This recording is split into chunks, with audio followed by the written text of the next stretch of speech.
What's poppin', homies? It's your favorite homegirl, Gossip Girl, and today I want to talk about the tragedy that happened in New Orleans.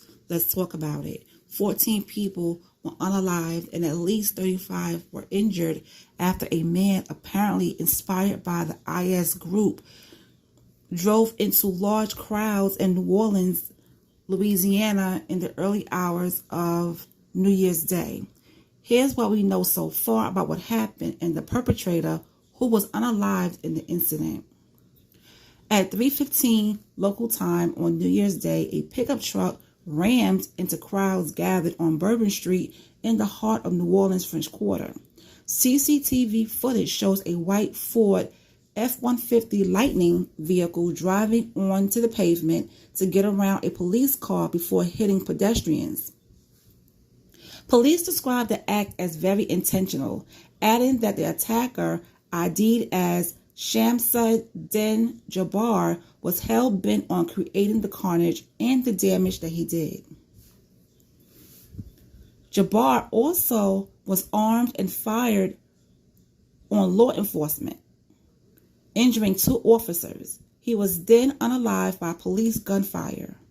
Whit Davis from Shreveport, Louisiana, told the news outlet that he was held at a bar with a large group in the aftermath of the attack while police secured the scene. When they left, they were walking past dead and injured bodies all over the street, he said. But who was he? Who was this guy? The FBI said that Shamsuddin Jabbar, 42 years old, was an Army veteran and U.S. citizen born in Texas. The pickup truck he was driving during the attack was electric and is believed to have been rented in the state via an app called Turo. Now, according to a now-removed LinkedIn profile, Jabbar worked in various roles in the U.S. Army, including in human resources and IT, before he was discharged. He was deployed to Afghanistan from February 2009 to January 2010. In a YouTube video posted in 2020, Jabbar said his time in the military had taught him the meaning of great service and what it means to be responsive and take everything seriously, dotting I's and crossing T's to make sure that things go off without a hitch. He studied at Georgia State University from 2015 to 2017, graduating with a degree in computer information systems. Accountancy firm Deloitte confirmed that Jabbar was hired by the company in 2021, and he reportedly also worked for Ernst & Young. He was married 3 times and has children from 2 relationships. His first marriage ended in 2012, and his second lasted from 2013 to 2016. He married once again in 2017 before divorcing in 2022. Now, court records relating to Jabbar's most recent divorce point to financial difficulties with his monthly expenses, including child support, exceeding his income. Separate documents revealed that his then wife had accused him of financial mismanagement and had obtained a temporary restraining order against him. Jabbar also appears to have worked in real estate, holding a license that expired in 2023. He had a criminal record relating to traffic offenses and theft. The authorities have been looking into the possibility that Jabbar had accomplices, but later clarified that they were confident that he acted alone.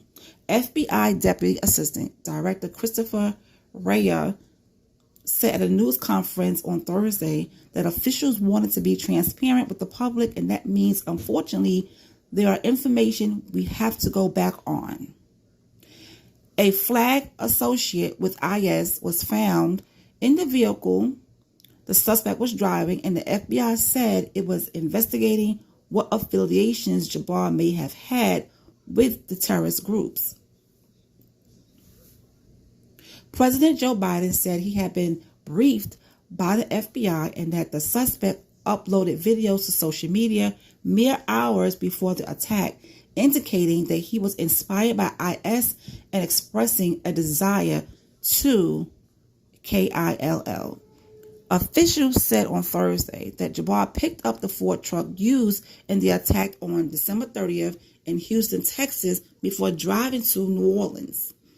During the drive, they said he posted several videos online.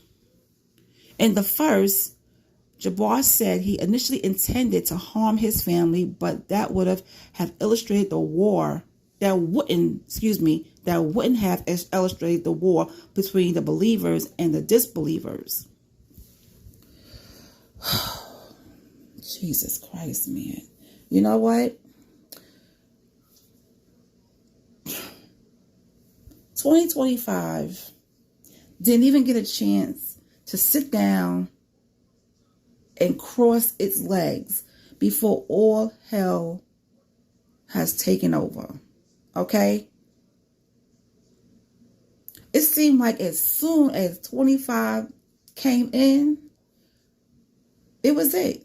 The year's already starting off crappy. This is insane. Oh my gosh.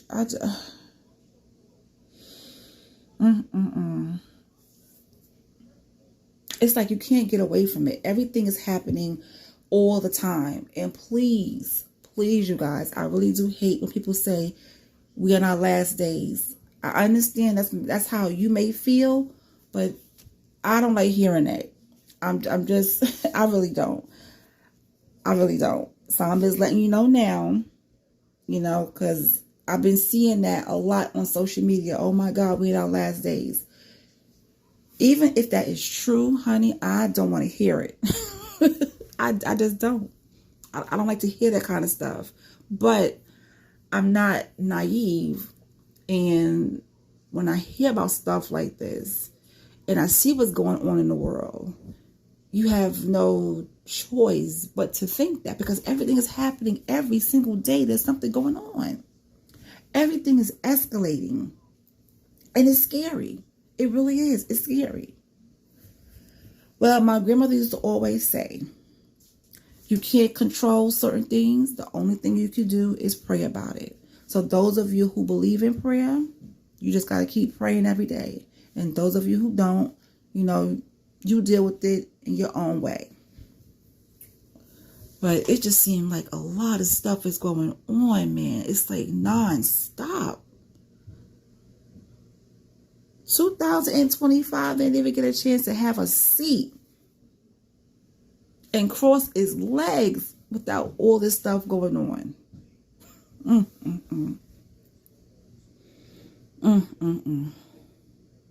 But anyway, this guy, he intended to harm his family. But he said that wouldn't have illustrated the war between the believers and the disbelievers. Now, in the video, he also proclaimed his allegiance to IS, according to officials. A person familiar with the investigation told CBS that no foreign terrorist organization had yet claimed responsibility for the attack.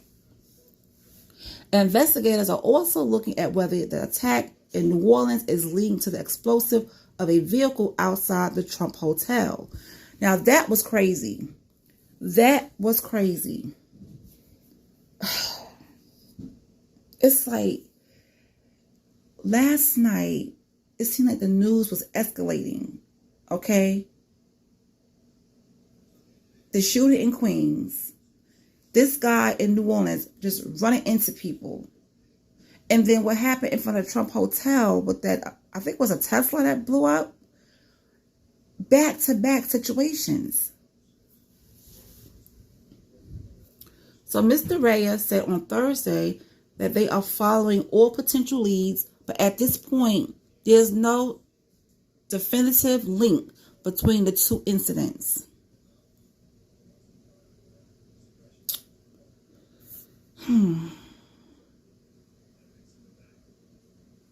Police said it appears that the victims were mainly locals from New Orleans, even though many tourists were visiting for the New Year celebrations and the Sugar Bowl part of the American Football College playoffs which was postponed Wednesday as a result of the attack. Among the ones that were unalived is former Princeton University football star Martin Tiger Beck or Beach. I don't want to mess up his last name. I'm not sure how you pronounce it, but it's spelled B-E-C-H. According to college's athletics department, he was a tiger in every way, a ferocious competitor with endless energy, a beloved teammate, and a caring friend, Bob Suarez, head football coach, said in a statement.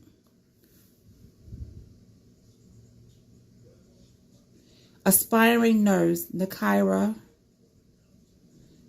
Cheyenne Dedo death was confirmed by her mother, Melissa, on social media. She told local media that the 19-year-old sneaked out with a cousin and friend who both survived the attack. Oh my God.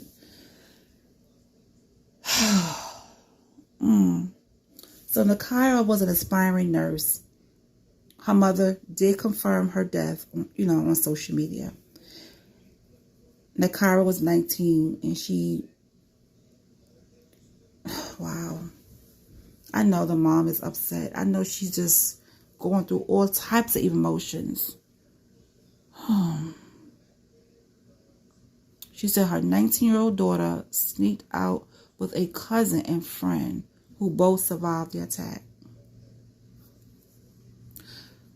Hubert Gurl, 21, was identified in a post on Facebook shared by his former high school, which said that he was unalived in a senseless act of violence. Store manager and father of two, Reggie Hunter, 37, was described by his cousin, Sherelle Robinson Jackson, as full of life. Ms. Jackson told CBS that Mr. Hunter had been with another cousin who was injured in the attack.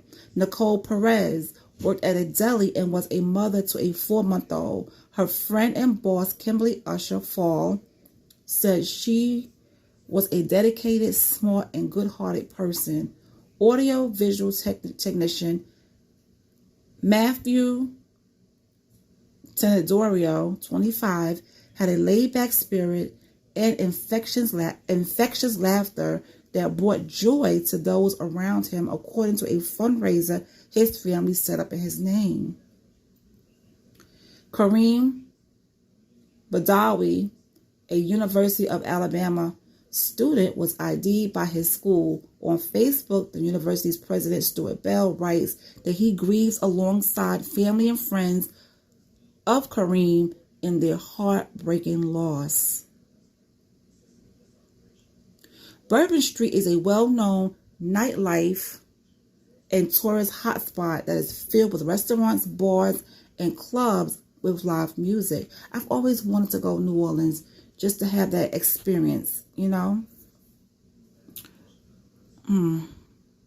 I just want to say I send my prayers and condolences to the victims' families because I know they're going through it right now. It's just a tragedy. It's a tragedy. It is within the New Orleans French Quarter, a lively area that attracts tourists and locals, especially to celebrate New Year. It was established by the French who colonized the state of Louisiana before the founding of the U.S. Okay, I'm not going to read any of that right now because that's not important. Every year, upwards of 1 million people flock to its famous Mardi Gras carnival and parade in the spring, famous for strings of colorful beads worn by partygoers. Now, I've always wanted to go to Mardi Gras. Always wanted to go to Mardi Gras.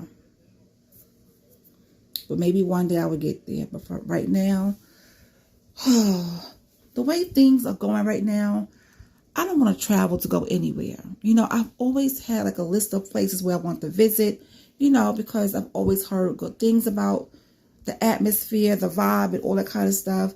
But right now, the way things are, who wants to travel? Who wants to travel? You got people, get set ablaze on the train. You have this person running down people in New Orleans. The Tesla, I have to research that, because what? That's insane. And then you have the club in Queens. Hey, and I'll talk about that in a different video, because this is long enough. But it's like everything is escalating. You know, and it gives you the feeling of, should I go out? It makes you feel kind of scared, you know, or you have to, when you do go out, you have to turn around and, you know, be aware of your surroundings. I don't know. It's just a lot. Like, this is just too much.